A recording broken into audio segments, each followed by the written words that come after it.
Hello students, welcome. ഇന്നത്തെ വീഡിയോയിൽ നമ്മൾക്ക് നെറ്റ്വർക്ക് ഡയഗ്രാം വരച്ച് ക്രിട്ടിക്കൽ പാത്തും ടോട്ടൽ ഫ്ലോട്ടും ഫ്രീ ഫ്ലോട്ടും എങ്ങനെ കണ്ടുപിടിക്കാം എന്നാണ് നമ്മൾ നോക്കാൻ പോകുന്നത്. ഇതിനെ വിളിക്കുന്ന പേരാണ് CPM അഥവാ ക്രിട്ടിക്കൽ പാത്ത് മെത്തേഡ്.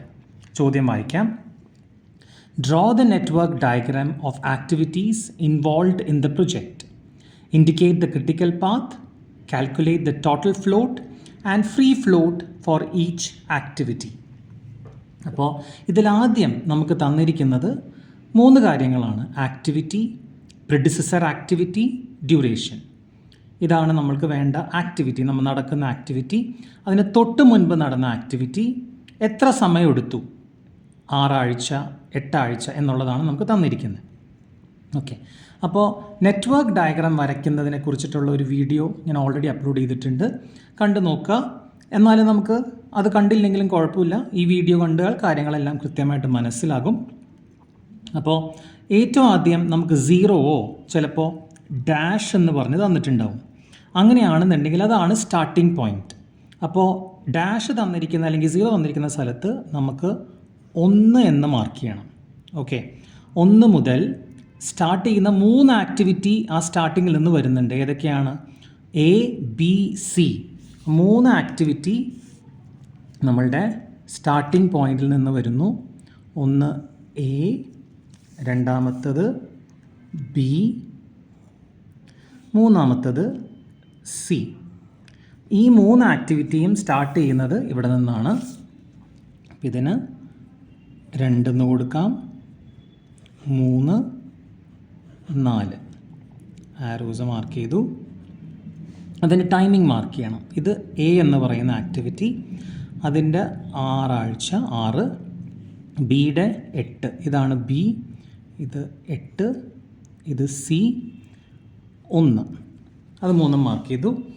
ഇനി നമുക്ക് നോക്കേണ്ടത് എയിൽ നിന്ന് ഒരു ആക്ടിവിറ്റി പോകുന്നുണ്ട് D, ബിയിൽ നിന്ന് E, സിയിൽ നിന്ന് F. വരച്ച ശീലമുള്ളത് കൊണ്ടാണ് തൊട്ടടുത്ത് തന്നെ ഇത് 3 കൂടി DEF കോമയിട്ട് കൊടുത്തിട്ടുണ്ട്. എവിടെയാണോ കോമയിട്ട് തന്നേക്കുന്നത് അതിൻ്റെ അർത്ഥം അത് 3 കൂടി ഒരുമിച്ച് ചേരുന്നു എന്നാണ്. അപ്പോൾ ABCയിൽ നിന്ന് ഉത്ഭവിക്കുന്ന, അതിൽ നിന്ന് വരുന്ന ഈ 3 ആക്ടിവിറ്റി ഒരു സ്ഥലത്ത് വന്ന് ജോയിൻ ചെയ്യുന്നുണ്ട്. അപ്പോൾ മുന്നിൽ കണ്ടുകൊണ്ടാണ്, നിങ്ങൾ വരയ്ക്കുമ്പോൾ ചിലപ്പോൾ ഇങ്ങനെ വരത്തില്ല, നിങ്ങൾ ഇങ്ങനെ ഇതിനെ റഫായിട്ട് വരച്ചതിന് ശേഷം പിന്നീട് കറക്റ്റ് ചെയ്താൽ മതി. ഇത് 3 കൂടി ഒരു പോയിന്റിൽ വന്ന് കൂട്ടിമുട്ടും. എയിൽ നിന്ന് D, ബിയിൽ നിന്ന് E, സിയിൽ നിന്ന് F. ഡിയുടെ ഡ്യൂറേഷൻ 10 ആണ്, ഇയുടെ ഡ്യൂറേഷൻ 2 ആണ്, എഫിൻ്റെ ഡ്യൂറേഷൻ 8 ആണ്. ഇനി DEF ജോയിൻ ചെയ്ത സ്ഥലത്ത് നിന്നും G വരുന്നുണ്ട്. ഡിയിൽ നിന്നും GEFൽ നിന്നും G വരുന്നു, അതിൻ്റെ ഡ്യൂറേഷൻ 4 ആണെന്ന് കൊടുത്തിട്ടുണ്ട്.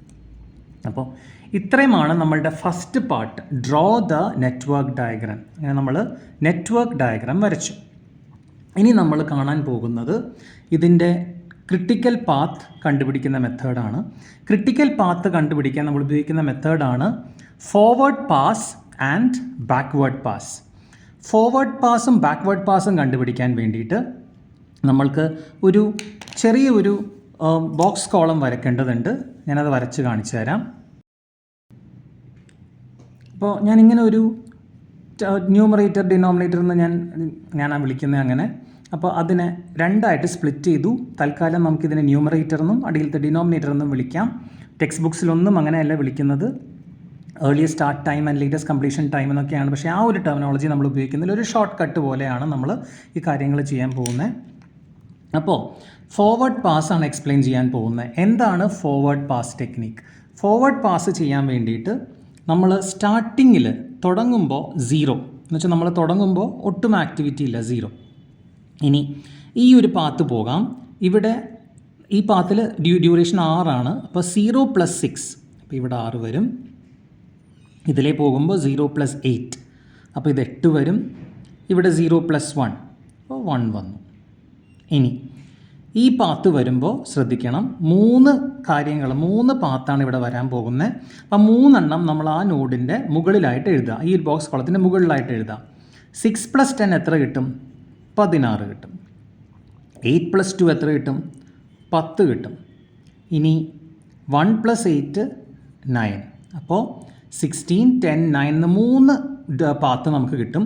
അതിലേറ്റവും ഹയസ്റ്റ് സർക്കിൾ ചെയ്യുക. ഹയസ്റ്റ് 16 ആണ്, അത് താഴെ എഴുതുക. ഓക്കെ. അപ്പോൾ എങ്ങനെയാണ് ഒരു ജോയിനിങ് വരുന്ന നോഡിൽ എങ്ങനെയാണ് നമ്മൾ ടൈം എടുക്കുന്നത് എന്ന് നമുക്ക് മനസ്സിലായി. ഇനി 16 + 4 = 20. അപ്പോൾ നമ്മളുടെ ക്രിട്ടിക്കൽ പാത്ത് അല്ലെങ്കിൽ ടോട്ടൽ ഡ്യൂറേഷൻ കംപ്ലീഷൻ ടൈം 20 ആണെന്ന് നമുക്ക് മനസ്സിലായി. ഈ 20 തന്നെ മുകളിൽ എഴുതുക. 20 മുകളിൽ എഴുതി ഇനി മൈനസ് ചെയ്ത് പോകാം. നമ്മൾ ഇനി ചെയ്യാൻ പോകുന്ന മെത്തേഡാണ് ബാക്ക്വേർഡ് പാസ്. 20 - 4 16 ഇല്ലേ? 20 - 4 16.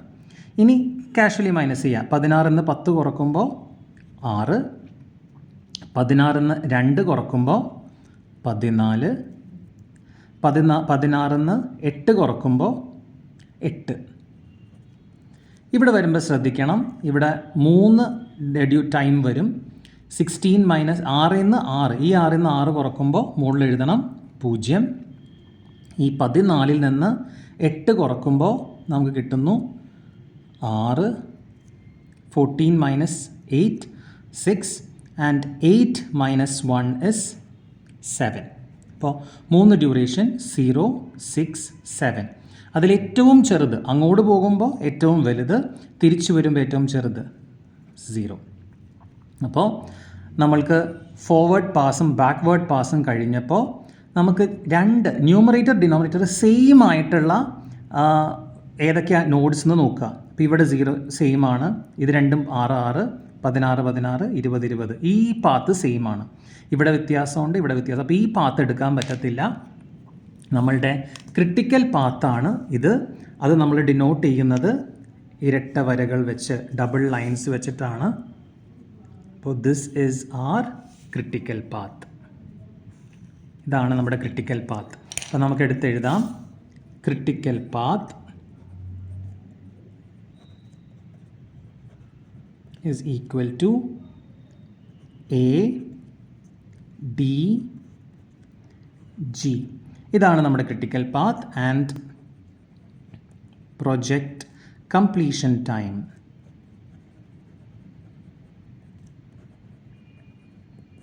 is equal to 20. ഡ്യൂറേഷൻ വീക്സിലാണ്, 20 വീക്സ്. ഇതാണ് പ്രൊജക്റ്റ് കംപ്ലീഷൻ ടൈം. അപ്പോൾ നമ്മൾ ഫസ്റ്റ് ഹാഫ് കഴിഞ്ഞു, നെറ്റ്വർക്ക് ഡയഗ്രാം വരച്ചു, ക്രിട്ടിക്കൽ പാത്ത് വരച്ചു, പ്രൊജക്റ്റ് കംപ്ലീഷൻ ടൈം കണ്ടുപിടിച്ചു. അടുത്തതായി നമുക്ക് ടോട്ടൽ ഫ്ലോട്ടും ഫ്രീ ഫ്ലോട്ടും എങ്ങനെയാണ് കണ്ടുപിടിക്കുന്നതെന്ന് നോക്കാം. അപ്പോൾ ആദ്യം നമുക്ക് ടോട്ടൽ ഫ്ലോട്ട് കണ്ടുപിടിക്കാം. ടോട്ടൽ ഫ്ലോട്ട് കണ്ടുപിടിക്കാൻ വേണ്ടിയിട്ട് നിങ്ങളുടെ ടെക്സ്റ്റ് ബുക്കിൽ കുറച്ച് കോംപ്ലിക്കേറ്റഡ് ഫോമുലയൊക്കെ തന്നിട്ടുണ്ടാവും. നമുക്ക് ചെറിയൊരു സിമ്പിൾ ട്രിക്ക് യൂസ് ചെയ്യാം ഇതിൻ്റെ അകത്ത്, നമ്മുടെ എളുപ്പത്തിന് വേണ്ടി മാത്രമാണ്.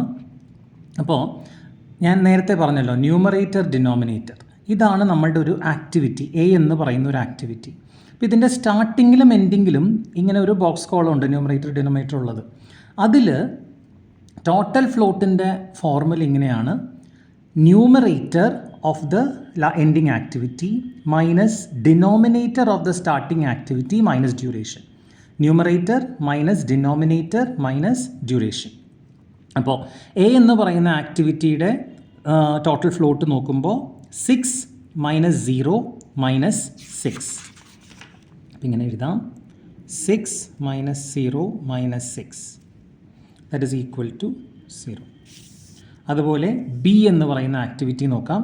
ബി 14 മൈനസ് എൻ്റെ സ്റ്റാർട്ടിങ് എത്രയാണ്? ഈ ആക്ടിവിറ്റി 0.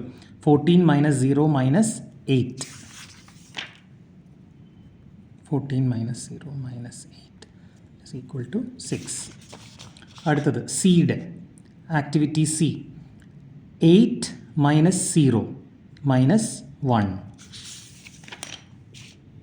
8 - 7. ആക്ടിവിറ്റി ഡിയുടെ നോക്കാം. 16 - 6 - 10.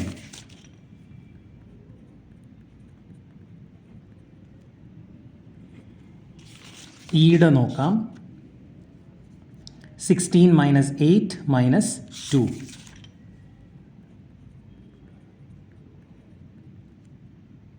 That is equal to 6. Activity F in the 16 minus 1 minus 8. 16 minus 1 minus 8.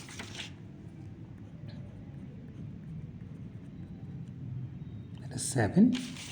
And last activity, avasanatha activity, 20 minus 16 minus 4. That is equal to 0. Now, അടുത്തത് നമുക്ക് കണ്ടുപിടിക്കേണ്ടതാണ് ഫ്രീ ഫ്ലോട്ട്. ഫ്രീ ഫ്ലോട്ട് കണ്ടുപിടിക്കാൻ വേണ്ടിയിട്ട് നേരത്തെ പോലെ ഒരു ഫോർമുല ഉണ്ട്. നേരത്തെ ഇതുപോലെ തന്നെ ഇതിൻ്റെ അകത്ത് denominator minus duration. Denominator of the ending activity minus denominator of the starting activity minus duration. അപ്പോൾ എയുടെ നോക്കുമ്പോൾ 6 minus 0 minus 6. That is equal to 0. ഇനി ബി നോക്കുമ്പോൾ 8 minus 0 minus 8. That is again 0. സിയുടെ നോക്കുമ്പോൾ 1 minus 0 minus 1. That is again 0. Activity D യുടെ നോക്കുമ്പോൾ 16 minus 6 minus 10. That is again 0. Activity E യുടെ നോക്കുമ്പോൾ 16 minus 8 minus 2. 16 minus 8 minus 2. That is again 6.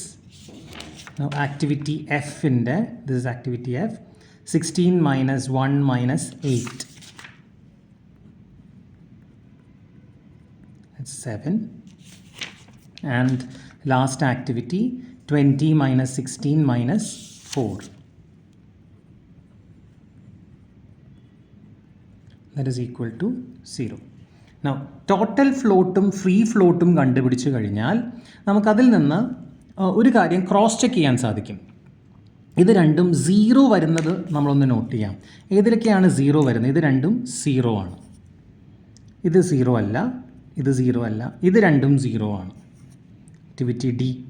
അടുത്തത് ഇത് രണ്ടും 0 അല്ല, രണ്ടും 0 അല്ല, ഇത് രണ്ടും 0 ആണ്. രണ്ടും 0 വരുന്ന 3 എണ്ണമാണുള്ളത്. A D G. നമ്മളുടെ ക്രിട്ടിക്കൽ പാത്ത് എടുത്ത് നോക്കിക്കഴിഞ്ഞാൽ എ ഡി ജി ക്രിട്ടിക്കൽ പാത്തിൽ ടോട്ടൽ ഫ്ലോട്ടും ഫ്രീ ഫ്ലോട്ടും 0 ആകുന്നത് കാണാം. ഓക്കെ, അപ്പോൾ ഇങ്ങനെയാണ് ഇതിന് വേണ്ടിയിട്ടാണ് നമ്മൾ ടോട്ടൽ ഫ്ലോട്ടും ഫ്രീ ഫ്ലോട്ടും കണ്ടുപിടിക്കുന്നത്. So that you can cross check the critical path. Finally നമ്മളുടെ ക്വസ്റ്റ്യനിലെല്ലാം നമ്മൾ ചെയ്തു. നെറ്റ്വർക്ക് ഡയഗ്രാം വരച്ചു, ആക്ടിവിറ്റീസ് ഇൻവോൾവ് നമ്മളതിൽ നോട്ട് ചെയ്തു, ക്രിട്ടിക്കൽ പാത്ത് കണ്ടുപിടിച്ചു. നമ്മൾ പ്രൊജക്റ്റ് കംപ്ലീഷൻ ടൈം ചോദിച്ചിട്ടില്ലെങ്കിലും അത് കണ്ടുപിടിച്ചു. ചില ക്വസ്റ്റ്യൻസ് അത് ചോദിക്കും. ടോട്ടൽ ഫ്ലോട്ടും ഫ്രീ ഫ്ലോട്ടും കണ്ടുപിടിച്ചു. എന്നിട്ട് നമ്മളുടെ ക്രിട്ടിക്കൽ പാത്ത് ക്രോസ് ചെക്ക് ചെയ്തു. അങ്ങനെ നമ്മളുടെ ഉത്തരം കറക്റ്റാണെന്ന് നമുക്ക് മനസ്സിലായി. അപ്പോൾ ഈ പ്രൊസീജിയർ നിങ്ങൾക്ക് മനസ്സിലായി എന്ന് വിശ്വസിക്കുന്നു. കൂടുതൽ പ്രോബ്ലംസ് ചെയ്ത് നോക്കുക. Thank you very much.